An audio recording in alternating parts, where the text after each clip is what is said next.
So, what is the cure for procrastination? Well, the first thing to say is there is no one size fits all cure. Funnily enough, this might come as a staggering surprise to you, but we're all very, very different people. All of us. Isn't that amazing? Hello, and welcome to the Art of Value Whispering podcast. I'm your host, Melitta Campbell, business coach, value whisperer, and advocate for introverted female experts who want to build a business that feels natural, authentic, and enjoyable to manage. Each week on this show, I explore what it really takes to create a quietly impactful business, one that thrives through meaningful marketing, value-driven sales, and self-leadership. So if you're ready to attract your dream clients, sell with confidence, and create lasting success on your own terms, you're in the right place.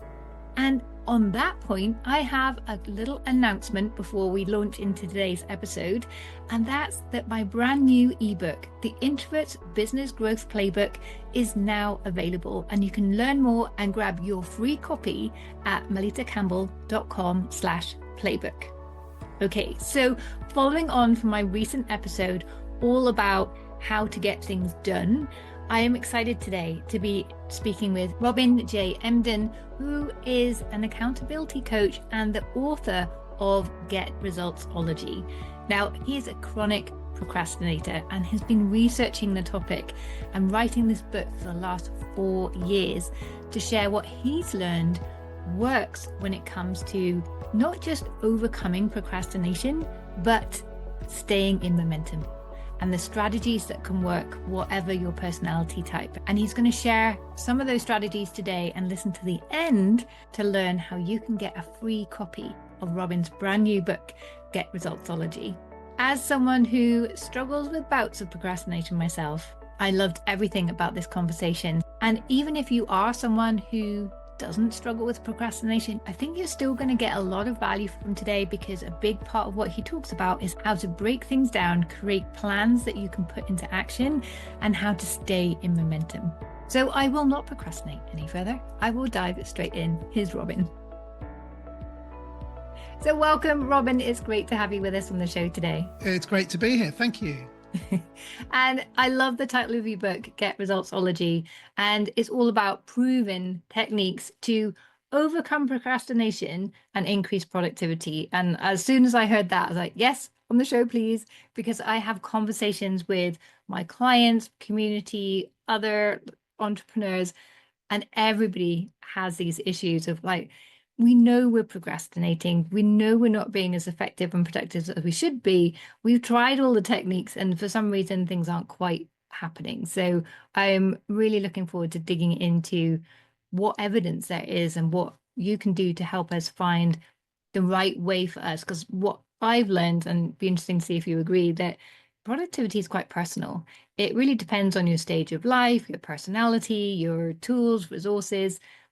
All of these will have an impact on what works for you. So it would be great to dive into that, so we can really, as you say, help people stop self-sabotaging, build momentum, and achieve goals, which is awesome. Before we dive into all of that, I'd love to know, because it's taken you 4 years to write this book. So how did you become so interested in this topic to stick with all the research for 4 years? There's clearly a deep passion there. So I'd love to understand more about your journey to that passion. Yeah, well, in fact, thank you. Thank you for that very kind introduction.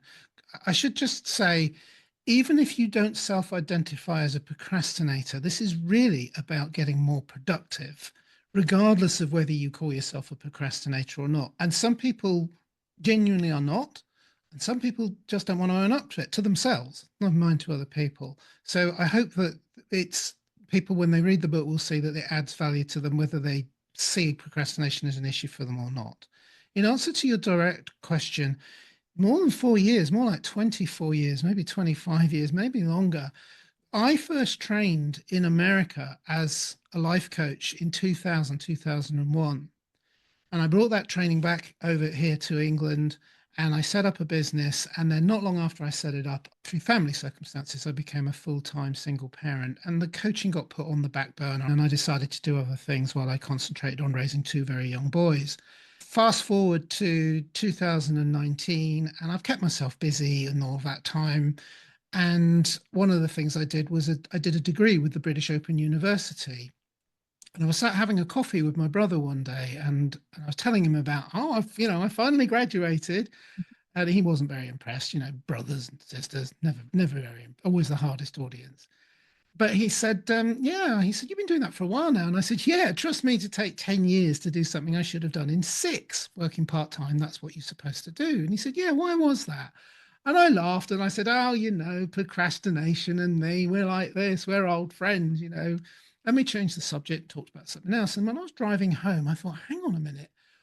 Two things occurred to me. One was there's something really wrong with this picture. Why is it that procrastination is such a dominant part of my life? After all, I am a trained life coach. And when I work with clients, I get them past procrastination really easily. So why is it affecting me personally? And the second point was I then asked myself the classic coach question, which is where else has this turned up in your life? And what has it cost you? And by the time I got home, I was furious with myself and really upset because I'm like, wow, it's really cost me a lot. It's cost me in terms of relationships, finances, career, health, you name it. Every category of your life, procrastination had permeated through my life. And I realized I wasn't just a procrastinator, I was a chronic procrastinator. And as a life coach, I really needed to get to the bottom of this. So I rang my brother, who's also a mental health professional, and I asked him, what's the cure for procrastination? And I'm there with a mental pen and paper, and there was silence at the other end. Eventually, he said, I'm not really sure I know. And that started me thinking about, well, there must be a solution. So then we had the lockdowns of COVID, which was even more time when I couldn't go out. And I thought, I'm really going to get to the bottom of this. And that's when I started researching, and I discovered that it's one of the most researched areas of psychology in the world. I'm certain, for absolutely certain, there's more than 900 papers written on it. Now, I didn't read all 900 papers, I have to say, but I did read books by people that really knew their stuff, professors and people that had gone to the source material.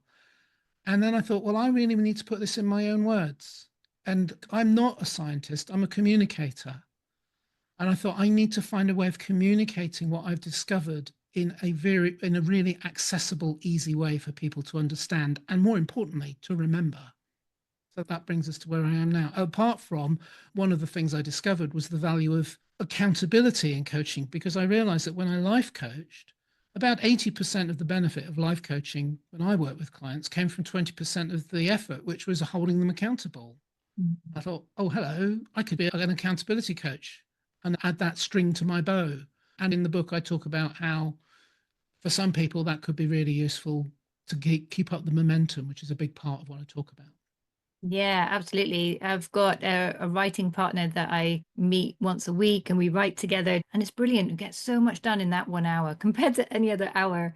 And it's not really like anything would happen if we didn't do it, but just that sense that someone else is watching. And I had a mentor once, and he said, we do two things in life.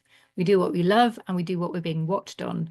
And that's the problem for entrepreneurs. We're not being watched on anything. Yes. So if we can create that sense that someone is watching and there is some consequence if we don't do our work, then that can really help, or it certainly helped me anyway. Yeah. Too late now, but I should put that in my book. So what is the cure for procrastination? Well, the first thing to say is there is no one size fits all cure. If there had been, I would have found it probably in the first search on the search engine. I probably, oh yeah, there it is, straight away. That's the cure. Funnily enough, this might come as a staggering surprise to you, but we're all very, very different people. All of us. Isn't that amazing? There's 7 billion people in the world and there's 7 billion personalities. Now, of course, you can break the personalities down into traits that are common across different kinds.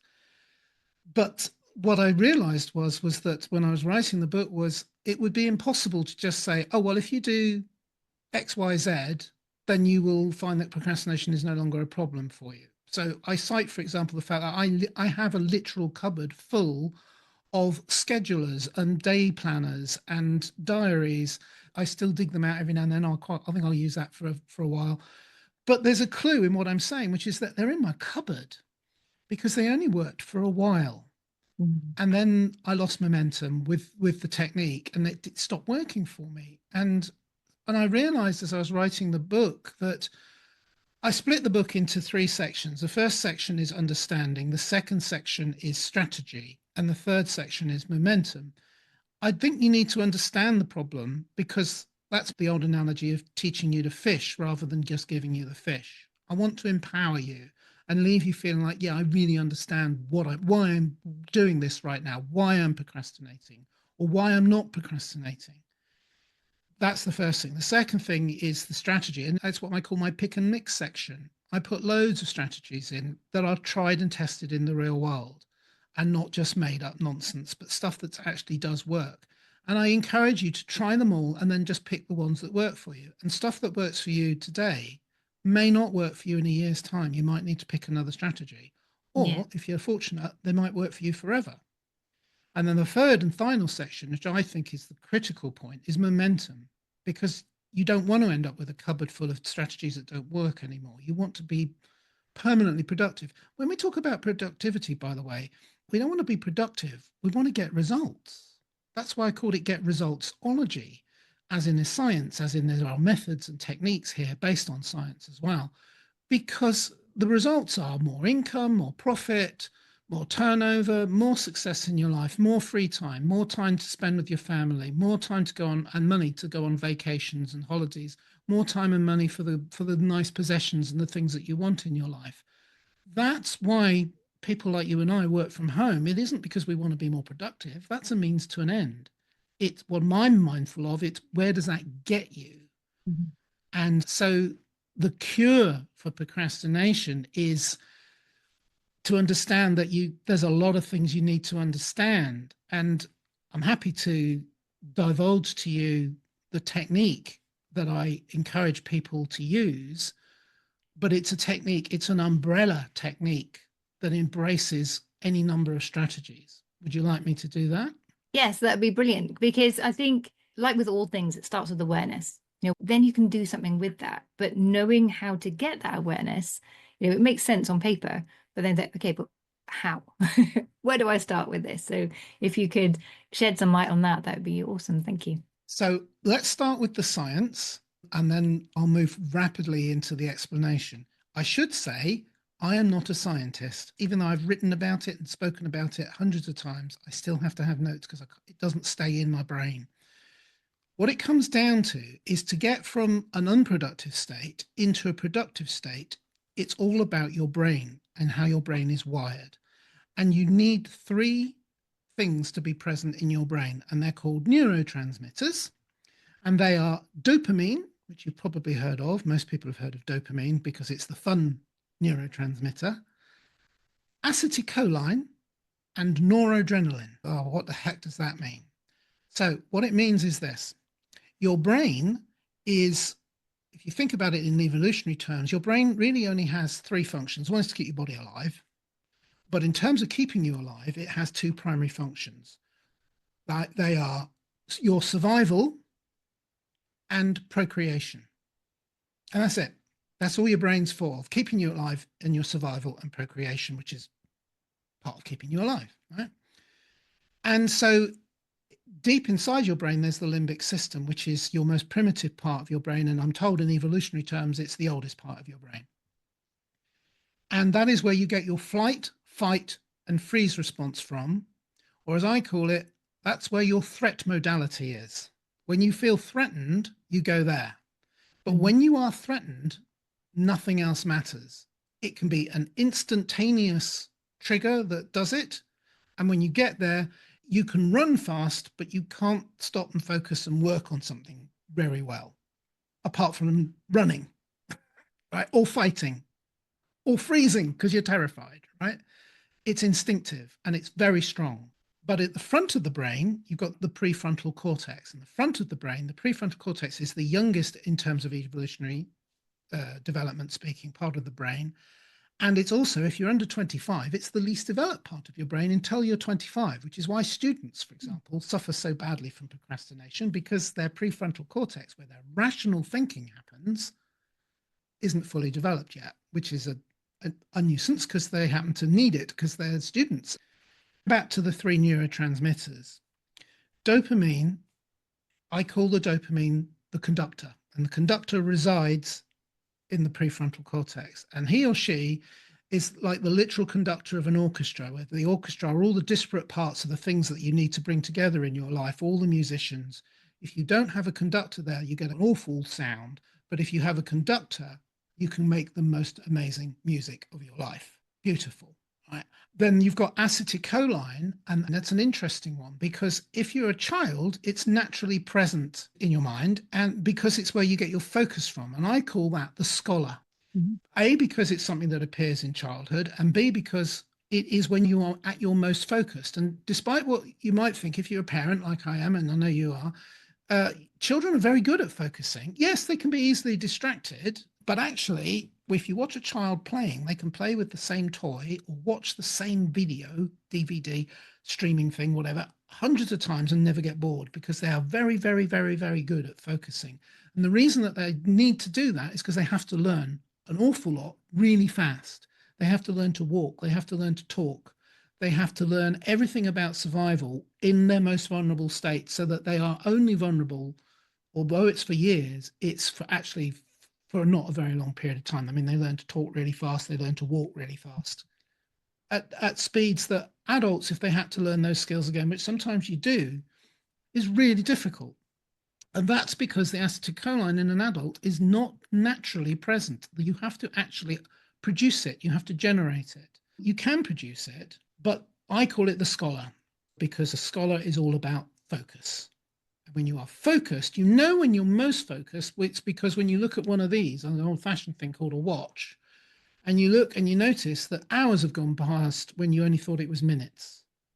And that's because you were lost in the moment of what you were doing. Now, I'm not suggesting, don't go to the bathroom, don't eat and stuff like that, but I am pointing out that the scholar needs to be present in order for you to get productive, right? And it's the conductor that tells you what you're going to be productive on.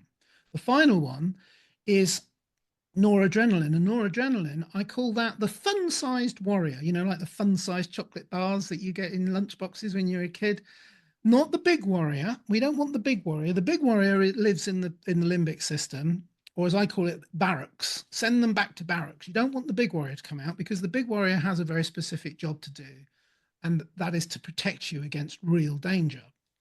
And that also comes out, there's another neurotransmitter called cortisol, which appears. And you don't want that in your system when you're trying to focus. You do want that when you're running away from a lion or a tiger, right? Because it makes you run fast. And it shuts down all the systems you don't need and just focuses on flight, right? So when you get the three of them working in tandem, the conductor, the scholar, and the fun-sized warrior, that's when you're going to be the most productive. I didn't properly explain the fun-sized warrior. The fun-sized warrior is just a little bit of anxiety, a little bit of stress. Too much and you're in threat modality and everything shuts down that would help you work.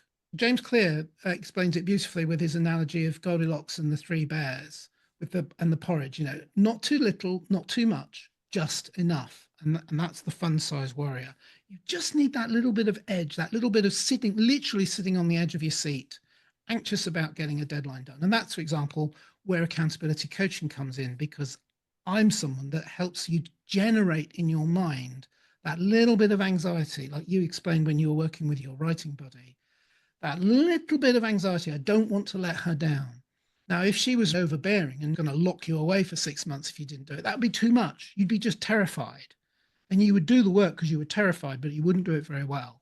And you certainly wouldn't want to do it. Is that helpful? Yeah, that was really interesting. So, how do we get these transmitters working for us? How does that all come together? Right. Let's deal with the two dominant personality types, which I've stolen another analogy, Aesop's fable, the tortoise and the hare. And for argument's sake, and I'm really going to get myself in trouble with you here, but I'm going to do it anyway. I'm going to call them the introvert and the extrovert as the tortoise and the hare analogy. And yes, I am oversimplifying. Yes, I know that. So if you know the fable of the tortoise and the hare story, the race, and the hare sets off and falls asleep and the tortoise overtakes by just plodding along and eventually wins the race. And I talk about that in my book. But the point is that the tortoise is the introvert and the hare is the extrovert. And the distinction is that introverts procrastinate because they tend to overthink, get overwhelmed by too much internal processing and struggle with decision fatigue. Whereas an extrovert will procrastinate because they crave external stimulation, get distracted easily, and struggle with tasks that feel isolating or repetitive. Right? So they're very different causes here. Mm-hmm. And I don't personally, I think both are equally valid in terms of how they live their lives, what they do with their lives, but they're going to live very different lives. The way I describe a tortoise and a hare is like the hare will be, well, I'm looking forward to the weekend. I'm going kayaking down the river on Saturday, and on Sunday I'm climbing a mountain. And the tortoise, I'm a tortoise, is going, are you serious? Well, what are you going to do? Well, I thought I might mosey around town for an hour in the morning and take in a coffee shop, and then I thought I might read my book for a few hours. The hare finds that extraordinary. They can't cope with that. But the tortoise, that's their idea of heaven, right? Whatever your equivalent is. And so the question that needs answering is, well, if they both suffer from procrastination for different reasons, what's the common denominator? And the common denominator, I think, is always just start something. Simple as that. Just say, well, I'm just going to do 10 minutes. Just 10 minutes. And you can fool yourself. I can tell you that as a tortoise procrastinator, that even 10 minutes makes a massive difference to me. I can literally spend the entire day, week, month, year, decade procrastinating. But when I sit down to do something and I do the first 10 minutes, I'm like, well, why didn't I start this an hour ago, a month ago, a year ago? This isn't as hard as I thought it was going to be. It's not as difficult. And if it is, and I have methods for chunking it down and making it into smaller bite-sized pieces. And the thing I recommend in the book is a technique that was invented in the 80s by an Italian student. You've probably heard of it, called the Pomodoro technique. Mm-hmm. And that's about breaking the day down into little 25-minute chunks or equivalent time frames that work for you. But I always say the best place to start is just start with just 10 minutes. Just anybody can concentrate, focus for 10 minutes. And then, just at the end of 10 minutes, what do? You say, well, maybe I can do another 10 minutes. And then, oh, I've done 20 minutes now. What do you do after that? Oh, well, maybe another 10 minutes. What do you do after that? Well, I suggest you have a little break, actually. Get up, stretch your legs, get a glass of water, bathroom break, but don't don't put the TV on and start watching a box set, or don't start reading a book from cover to cover, but give yourself a short break and then do another 10 minutes. And for both the tortoise and that hare, that works initially. And then there are other strategies you have to employ because, as I say, the tortoise will plod and will actually quite enjoy that. Whereas the hare will be like, well, okay, I've done 10 minutes, I'm bored now. So they got to find ways of keeping the stimulation. It's really hard if you're a hare to keep the fun-sized warrior entertained. You have to find ways of doing it. I love that. And I can certainly relate to all the overthinking. That's totally me. I overthink, things become so big, so impossible. And then I think, well, if I could just do one thing for 10 minutes, and then as you say, you think, oh, well, this is all right, I can do this. And then you're in the flow and it's fine. But yeah, just starting, so powerful. Yes. And also, do you see how I wove into that also the bit about understanding? So, like, after 10 minutes, the hare, the extrovert, may start to get a bit bored. And that's the fun size warrior. When you understand that, you are then able to think about, well, what can I do to make this more interesting? Mm-hmm. So, for example, if I was a student and I had an essay to write and I was a classic tortoise, I would plod away at it. And with procrastination, if I had like 3 months to do it, I'd probably spend 10 of those 12 weeks procrastinating and not doing anything. And then the last 2 weeks, I would go crazy doing it and it would be hell. And I would probably not do a very good job because I've left it too late. That's your classic procrastination cycle. But I would panic and get it done somehow. And I would be devastated and absolutely in danger of not getting the grade I wanted and not achieving my potential. Whereas the hare will be like, why wouldn't I leave it to the last couple of weeks? That's fun. I love the excitement of the last minute rush. I love that. Well, with some strategic thinking, you can get a balance, can't you? Maybe doing it on the last day for either category is too late, but you could plan. And so, like when I'm working with clients, if I'm dealing with an introvert, then we talk about plodding and managing energy, by the way, is a big thing. Whereas with their hair, it's like they've got too much energy and it's all, what do I do with all this energy? Oh no, I'm going to climb a mountain or whatever. No, then let's get the work done first. So it's a different approach with the different personalities, but the outcome is the same and the methods are similar. Yeah. And one thing I've heard that can work really well is giving yourself rewards, breaking things down and having a reward for achieving that. Is that a strategy that plays to the fun size warrior? Is that something that you agree would work, or is that it depends on your personality Oh, and 100%. Everybody loves rewards. I mean, who doesn't have a memory of their gold sticker that their teacher gave them when they were at primary school? Gold sticker, for goodness sake. It's nothing. Yeah, absolutely. Definitely. Rewards are a big part of what you do. It's getting the rewards so that they do incentivize you. So, perhaps don't go too big unless it's except for the completion of a project. I mean, I reward myself every single day. And it will literally be like a reward for me is to go and make a cup of coffee because I like my coffee. That's my incentive. A bigger reward, can be a meal or booking a holiday or whatever. But yeah, absolutely. And there's also the carrot and stick, which different people respond better. That's why in my book, I talk about the pick and mix strategies. For some people, it's the carrot approach. Like a friend of mine, I was talking to her about the book and she said about procrastination. She said, do people really do that then? And I said, I know, you're not a procrastinator. And she said, no. And I leaned in and I said, tell me more. I really want to understand because success leaves clues. And she's just, oh, yeah, I can't. And she just blurted it out. Yeah, I can't have X, Y, Z, whatever it was, until I've done it. I can't do the fun things I want to do until this is done. Well, that's a carrot approach, isn't it? And a reward approach all wrapped up in one. It's perfect. And so you've got to establish. And that's why in the book I talk about you've got to find it for yourself. I can't tell you what it is, but yeah, you've got to work out what rewards genuinely incentivize you and what rewards do you just shrug and go, I don't care. yeah. And I guess the time scales as well of the rewards, because I'm an introvert, but I have ADHD, so that I do tend to leave things to the last minute. So it really depends on the time scales because sometimes if I have a reward that's too far out in the future, then it doesn't have that same draw as something like a cup of coffee. Well, I can't have my cup of coffee this morning until I get this done. It's a bit more immediate. And I find that, yeah, the more immediate ones work really well for me. Yeah, that's a really big topic that you've picked up on there. The too far out into the future is one of the biggest causes of procrastination.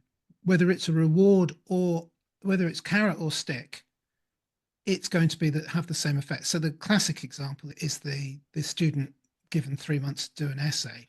It's too ethereal. It's too far off into the future. Oh, let's go and party. I've got loads of time. And they'll probably sit down on the first day they get the assignment and plan out their 3 months. None of that plan will happen, but they think it will because it's too far out into the future. And that's where an accountability coach or a buddy steps in and says, right, not 3 months' time, but what are you going to do by tomorrow? What are you going to do by the weekend? I'm talking about students because they're the biggest known body in the world that procrastinate as an entity, not all students, but the most of them do compared to any other section of society. And this research they did in 2007, they discovered that there were courses where the professors were particularly adept at holding the students to account and were strict about deadlines and not particularly understanding of delays. Those students tended to achieve higher grades and be more successful in their achievement of their final degree than the courses where the teachers were perceived to be more relaxed and more, oh, yes, okay, you want an extension, have another month, I don't mind, whatever. But the courses where the teachers and the professors are more relaxed had tended to have lower grades and lower success rates. Of course, not all students procrastinate. Some of them, it doesn't matter whether the course is tough or not. They've got something else going on, which is the other point I make in my book, which is, although I'm a life coach, you might think I'm very big about goals. Actually, I think goals suck by themselves. What you really need is what I call a personal life vision. You really need to have a clear understanding of who you are becoming. And so the students who have that, like a student who wants to be a doctor, well, they might get there despite the fact that they were a procrastinator and were always out partying. but you'll get others that really fly because they are very clear about the fact that 15 years from now they plan to be a world-class oncologist, and they know they have to work hard today to get there. Whereas they did some research into goals, and they discovered that the reason that goals don't work is because the goal sets up an obligation, and obligations are stressful. And so if we feel stressed and we feel obliged, we tend to try and avoid that feeling, which means we avoid achieving our goals, right? So the solution is to have a very strong, I call it a personal life vision, but the way to relate to it is, let's imagine that your dream, you can call it a goal if you like, is to be a world-class oncologist. That's your identity. That's how you see your career going. Or your dream is to be a wonderful parent of a loving family. You'll put a lot of time and effort into making that dream come true. And it's not something you need to write down, really. It's just in your head when you wake up in the morning. This is who I am now, and this is who I am becoming. This is my dream. This is where I want to be. Whereas goals, I do use them in coaching, but I just call them milestone goals. Just say, well, how does this goal get you closer towards your ultimate vision? And if it's not going to get you closer to your ultimate vision, well, then let's do something else. Mm. Fascinating. And I love that idea of a personal life vision because that's something I talk about in my book, A Shy Girl's Guide to Networking, is the very first thing is I call it my victory formula. The V stands for vision. You have to have a vision of why this is important to the future that you really want. And that already helps you to feel that what you're about to do is worth it. And the bigger the vision, the smaller that obstacle seems to be, and the easier it is to step over that and go for your goals. So I can totally relate to that. And I've seen a lot of people who have talked about starting a business and never have. And I see that they just don't identify with themselves as being a business owner. That's just not part of their vision. So while on one side you think, oh yeah, that could be nice, and it's nice to kind of dream, they don't really have a vision that they can identify with. And so they never take those steps. So yeah, I think that's so interesting. Yes. Think about it this way. If you can write, I mean, I lost the ability to write when computers came out, but I can still just about write my name and I can write on paper, but I don't have to think about it anymore. I just write. It's automatic. But I need a vision about what I want the content to say. Yeah. Right. And the goal setting, I mean, as I say, there may be milestone steps. There are definitely milestone steps all the way. And an accountability coach will help you set up little tiny ones, little micro milestone steps. I call them inch stones. Inch stones, yeah. But if you don't know where you're going, if you've ever been on an international flight that's going, say, from London to New York, which is like an 11-hour flight, something like that, for 90% of the time that the plane is in the air, it's actually off course because it's in the air and it's getting blown around, right? Now, you don't realize it's off course because the autopilot or the pilot themselves are doing little micro adjustments that are imperceptible to you sat in the cabin. And that is the power of having a personal life vision, because even though it's off course 99% of the time, it's still going to land in New York within 5 minutes of its window because they knew where they were going. They knew how much time they had to get there. They knew that they needed to speed up or slow down to make sure they arrive in their time slot that they've been allotted. They knew that if they were veering off to the left or the right or up or down, that they needed to adjust that ever so tiny. And that is how I think about your personal life vision in your life. But also understanding that if you're in that plane and the plane starts heading to Spain, yeah, no, I'm definitely going in the wrong direction now. Spain's a lovely country, but I'm actually heading for New York. I love that idea of having like, so we've got this big vision that is guiding us so we can make these micro adjustments to make sure we achieve it. But that's really, so is that the motivation or is that something different? Yes, yeah, absolutely. So I talk about having a strong morning routine. And if as a single parent, my kids are grown up now, but a morning routine for me used to be, Dad, I can't remember where my shoes are, and then the school ringing an hour later saying, your son's at school, but their packed lunch isn't. Oh no, right.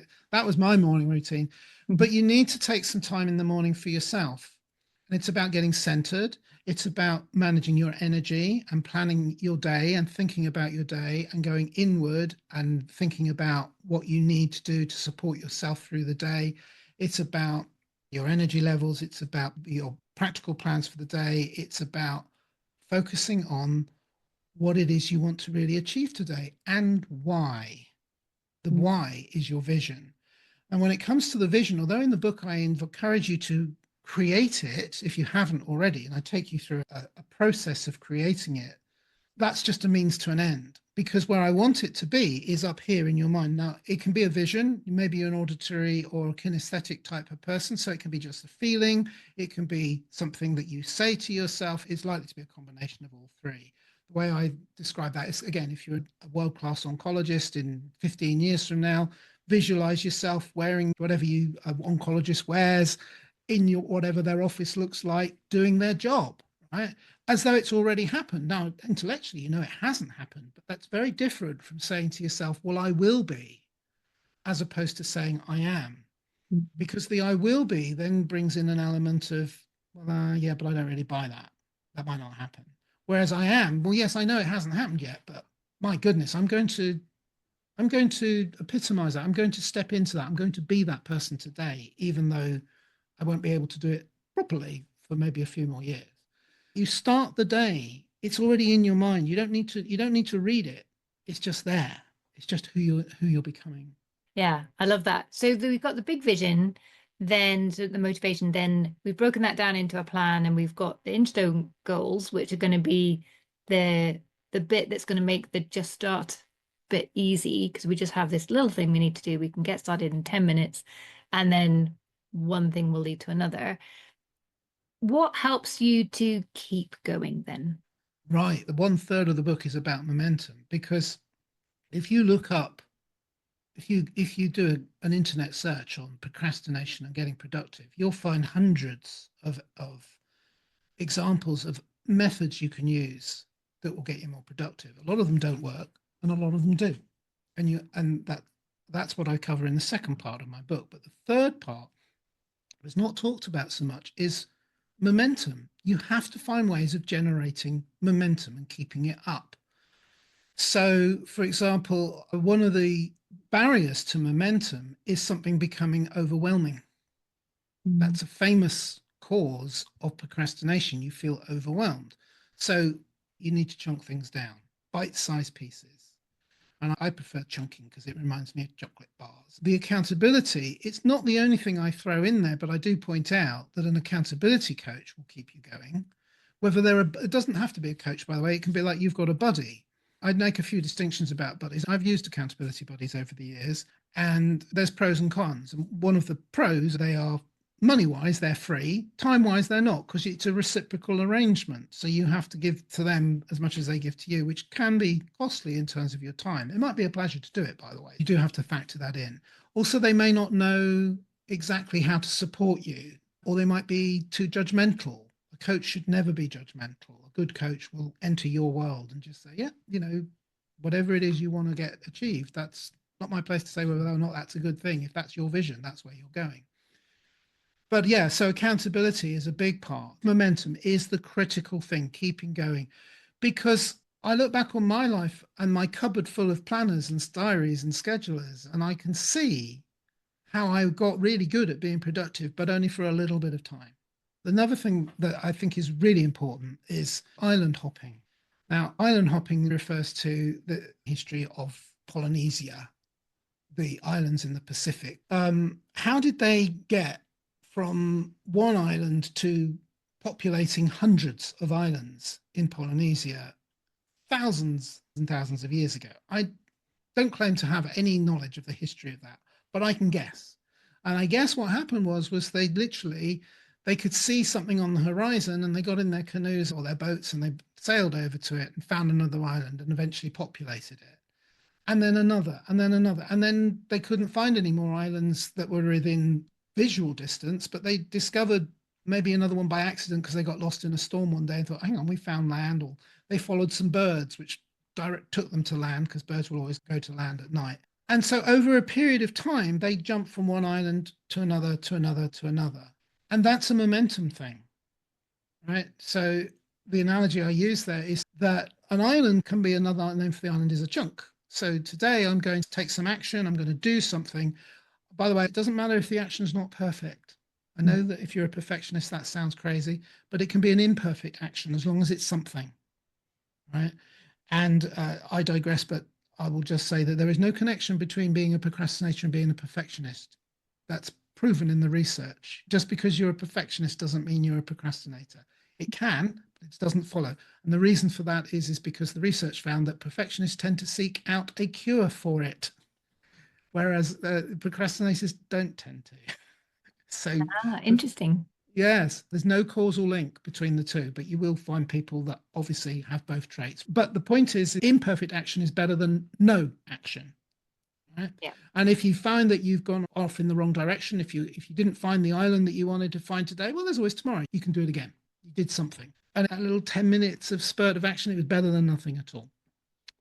So when you've island hopped and you've now got another bit done, and then you do another bit, and then you do another bit. So working with or without an accountability coach or a buddy, just go island hopping so that you'd say, well, this week I've got 5 islands I want to reach, and write down what they are. Now, yeah, you can call those goals, little inch stones or hurdles or milestone goals. Yeah, that's fine. But if it starts to get stressful or you feel too obliged, too stressed by it, it's too big a goal. Make it smaller. Make it a smaller island. Bring it closer. Another thing I cover is reverse engineering. Mhm. So we do this naturally. We just don't call it that.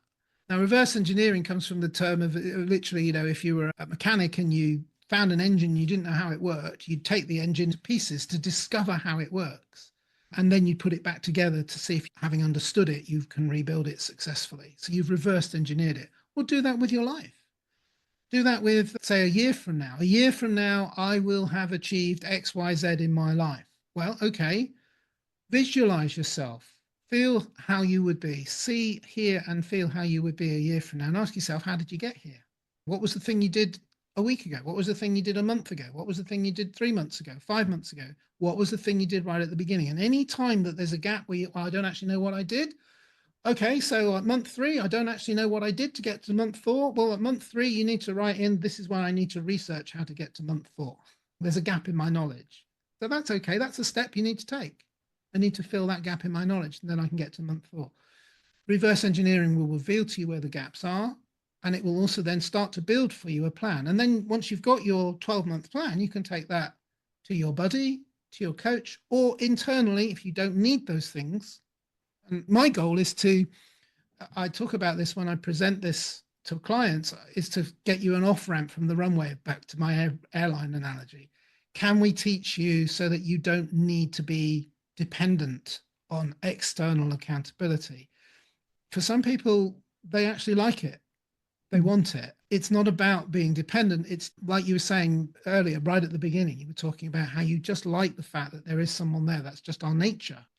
But for other people, it can be, yeah, once you get really good at it, maybe you don't need that anymore. But in the book, I talk about giving you the tools you need. So you don't need that external accountability necessarily. And the reverse engineering will give you a plan. But without the reverse engineering, then the way you're looking at it is you're saying, right, okay, so in a month's time, I will have got to this island. In 2 months' time, I will have got to this island. In 3 months' time, I'm not sure where I'm going to be. And the reality is that what happens is in 3 months' time, guess what? You're exactly where you were when you started today. You didn't do any of it because you procrastinated, because you didn't really have a plan or commitment to make it happen. You might have had the desire, but you didn't make the commitment. One of the examples I give in the book of the ultimate commitment that you can make is the author Victor Hugo, who wrote Les Miserables, the book, not the musical. He was commissioned in the 19th century to write this book. And the publisher, I believe, gave him a year's advance. What did he do in that year? He partied. He took the money and he partied. And at the end of the year, he hadn't written a single word. Not a single word. And so the publisher was understandably a trifle tinkled with him, shall we say. Well, actually, no, he was furious. And Hugo pleaded with him for more time and gave certain assurances that he would get it done. Hugo, he knew he was in trouble and he knew that he owed the publisher a book. So Hugo went to his servant and said, right, I'm going into my room. I'm going to hand you my clothes so that I am completely naked. And you are not to let me out until my book is finished. You can send food in. I'm allowed bathroom breaks, but you are not to give me my clothes back until I've finished my book. And he finished it. I believe the story is he did it in about 3 months. Mhm. Well, that's extreme. Yeah. right? To say the least. Stephen King, in his book on writing, talks about he doesn't take his clothes off, but he also has a room that he locks himself in and he won't come out until he's written a certain number of words every day. Distraction free. This is the space I write in, and I don't come out until I've written this number of words every single. A less extreme version. Another favorite author of mine, Dr. Wayne Dyer, took himself off to Maui, of all places. Must have been hell on earth. And one book, he spent an entire year. That was it. That was all he did for a year, was write that book. Thousands of miles from modern world distractions. Mm. But what is your equivalent, less extreme example?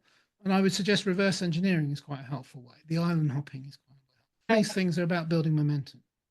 Yeah, brilliant. I remember reading Lily Singh's book, and in that she said to get her book written, she got her friend to change the Netflix password, and she could only have the password when she sent them that chapter. And then they say, great, here's the password for today. Uh, Yes. Well, of course, I've not even mentioned the big one, which is get rid of distractions. You know, I've been so distracted by having this conversation with you. Yeah, distract. Obviously, there's a chapter dedicated to getting rid of distractions. Now, you will not find a book on procrastination that doesn't mention about dealing with distractions. It's a very serious subject, and in fact, the biggest distraction in the world is this thing.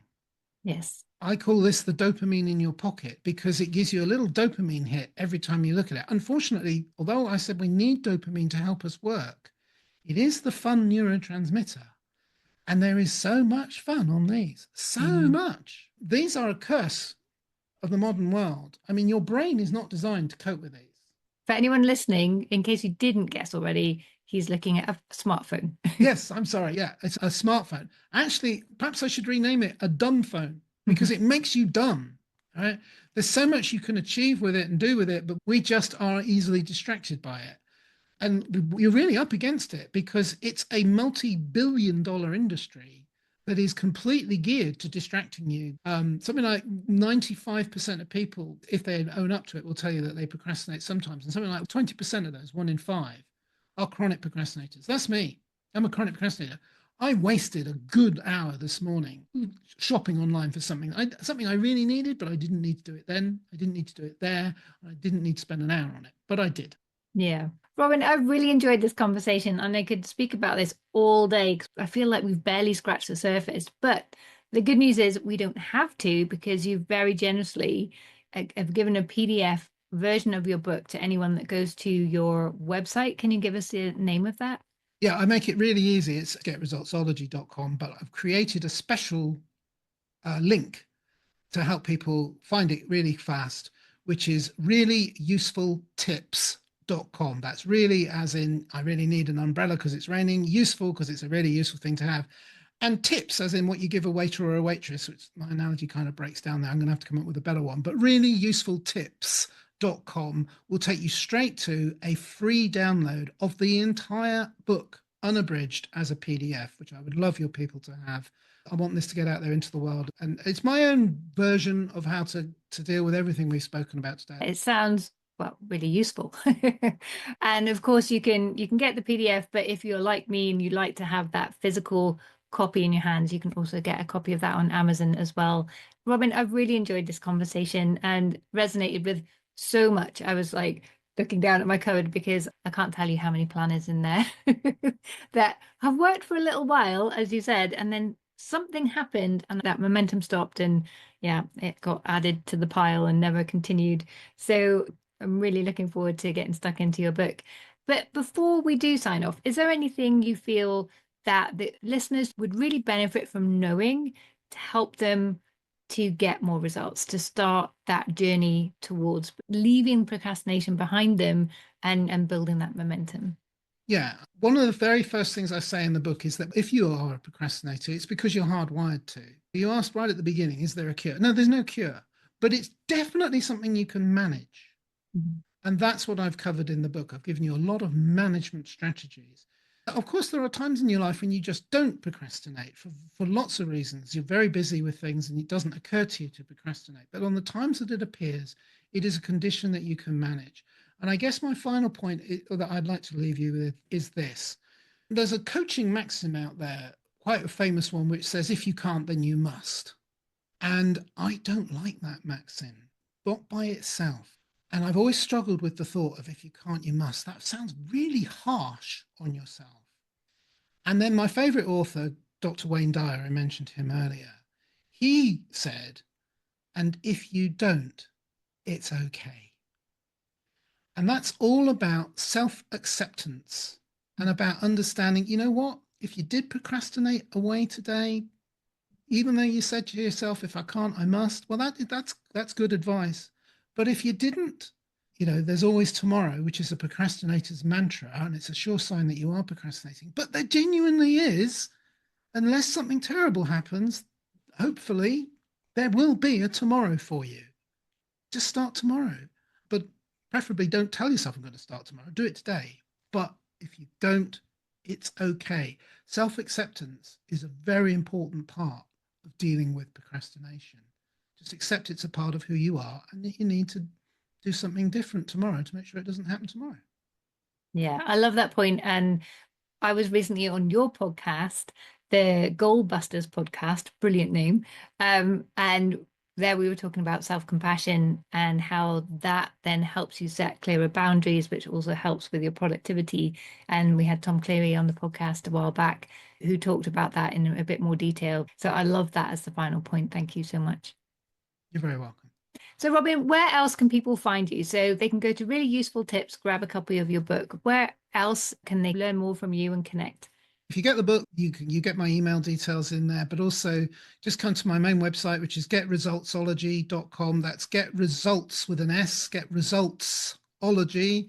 It's an ology because it's a science. You can reach me on there. And I'm always happy if you send me an email as well. I will do my best to reply as quickly as I can. Fantastic. And we'll put those links in the show notes, of course, as well. Robin, thank you so much for sharing all your insights with us today. You're very welcome. Thank you for having me. It's been a pleasure. Thank you for joining us today. I hope you have found this episode insightful and helpful, and I can't wait to hear what happens next for you. Now you know those 3 keys to getting really productive and getting those results that you want in your business and in life as well. And if you have enjoyed this episode, I'd love to hear what has resonated most with you, what you're going to try out this week, or better still, today. But if it's not today, that's okay. Drop me a note on LinkedIn. I'm at Melitta with 2 T's, or join the conversation in the Dream Clients Club. You'll find us at melittacampbell.com/club.